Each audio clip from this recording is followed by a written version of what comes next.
আর টমটমের সংখ্যা আর বৃদ্ধি হবে না। আর এক লাইসেন্সের অধীনে যেন একাধিক এই সমস্ত টমটম বা নন মোটরাইজ ভেহিকেল না চলে সেটা। 3 নম্বর ইস্যু হচ্ছে ট্রাফিক সিস্টেমের উন্নয়নের জন্য আমাদের মন্ত্রণালয়ের পক্ষ থেকে আরও কিছু জনবল এখানে দেয়া হবে, তখন এখানে ট্রাফিক সিস্টেমের আমরা উন্নয়ন করতে পারবো। আর টমটমের সংখ্যা আর বৃদ্ধি হবে না। অযান্ত্রিক গাড়ি, নন মোটরাইজ ভেহিকেল যেগুলো আছে ব্যাটারি চালিত, এগুলোর সংখ্যা আর বৃদ্ধি হবে না।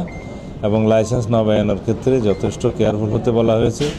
সর্বোচ্চ সংখ্যক যেটা নির্ধারণ করা হয়েছে সেটার উপরে কখনোই আর যাবে না। ক্রমান্বয়ে যেগুলো ড্যামেজ হবে সেই সংখ্যাটা আর ফিল আপ করা হবে না, সেই জায়গাটা খালি থাকতে থাকতে আস্তে আস্তে এগুলোর সংখ্যা কমানো হবে। আর এক লাইসেন্সের অধীনে যেন একাধিক এই সমস্ত টমটম বা নন মোটরাইজ ভেহিকেল না চলে সেটা যথেষ্ট নজর দেওয়া হবে। যার লাইসেন্সে একাধিক এরকম বাহন চলবে তার লাইসেন্স বাতিল হবে। এইভাবে একটা সুশাসনের মধ্যে নিয়ে আসতে হবে। আর গরিব মানুষরা যাতে কষ্ট না পায় সেদিকটাও আমরা লক্ষ্য রাখবো।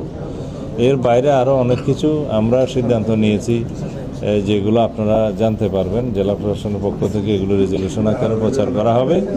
আশা করে আমাদের সার্বিক সহযোগিতায় এবং সমাজের প্রত্যেক শ্রেণী পেশার মানুষের সহযোগিতায়, বিশেষ করে সাংবাদিক বন্ধুদের আন্তরিক সহযোগিতায় আমাদের আইনশৃঙ্খলা পরিস্থিতি উন্নয়ন সহ অন্যান্য সমস্ত বিষয়ে আমরা শৃঙ্খলা ফিরিয়ে আনতে পারব। ধন্যবাদ। ফেসবুক, ইনস্টাগ্রাম এবং ইউটিউবে digital time TV follow, subscribe, like এবং কমেন্ট করুন।